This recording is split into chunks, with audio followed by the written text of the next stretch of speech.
கொத்தவரங்காய் வத்த குழம்பு வைக்கலாம். அதுக்கு நான் கொஞ்சமாக கொத்தவரங்காய், வீட்டிலே போட்ட கொத்தவரங்காய் இது. கொத்தவரங்காய் எடுத்திருக்கேன். சின்ன வெங்காயம், அரை மூடி தேங்காய், நமக்கு தேவையான அளவுக்கு புளி, 2 பூண்டு. இப்போது வெங்காயத்தை க்ளீன் பண்ணிவிட்டு வெங்காயம், பூண்டு, தேங்காய் மூணுத்தையும் நம்ம நைஸாக அரைச்சி எடுத்துப்போம். ஒரு பெரிய தக்காளியை நல்லா கசக்கி பிழிஞ்சு எடுத்திருக்கேன். நமக்கு குழம்புக்கு தேவையான அளவு உப்பு, கல்லுப்பு போட்டாச்சு. 2 ஸ்பூன் குழம்புத்தூள் போட்டிருக்கேன்.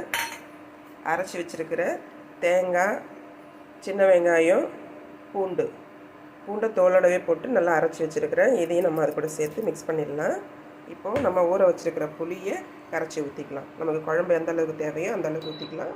நான் இன்றைக்கி 2 வேளைக்கு 4 பேருக்கு செய்ய போகிறேன். 3 ஸ்பூன் நல்லெண்ணெய் விட்டுருக்கேன். எண்ணெய் காஞ்செடுத்து இப்போது கொஞ்சமாக வடகம், கருவேப்பிலை, வத்தல், நம்ம குழம்புக்கு தேவையான எவ்வளோ வத்தல் தேவையோ அவ்வளோ வத்தல் அதில் போட்டுக்கலாம். போட்டு லைட்டாக வதக்கி எடுத்துக்குவோம்.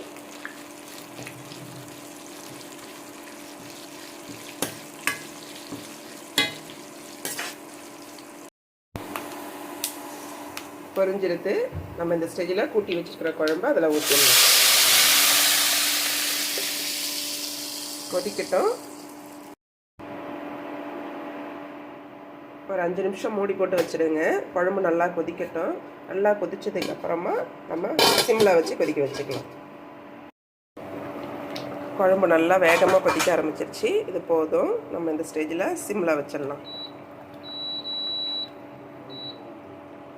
ஒரு 20 மினிட்ஸ் வச்சுருவோம் சிம்மில்.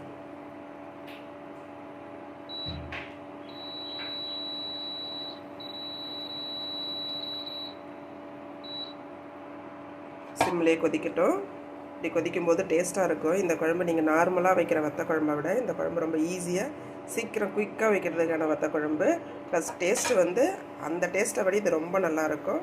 நீங்கள் இதே மாதிரி கொத்தரங்காய் வத்தல் போட்டு செஞ்சு பாருங்கள். ரொம்ப சூப்பராக இருக்கும். குழம்பு கொதித்து முடிய போகுது பாருங்கள். குழம்பு கொதித்து முடிஞ்சிட்டு சிம்மிலே வச்சு இப்போ மல்லித்தழையை பொடியாக நறுக்கி வச்சுருக்கோம். இதை அதில் ஆட் பண்ணிடலாம். அவ்வளோதான் வத்த குழம்பு. சிம்பிளான வத்த குழம்பு.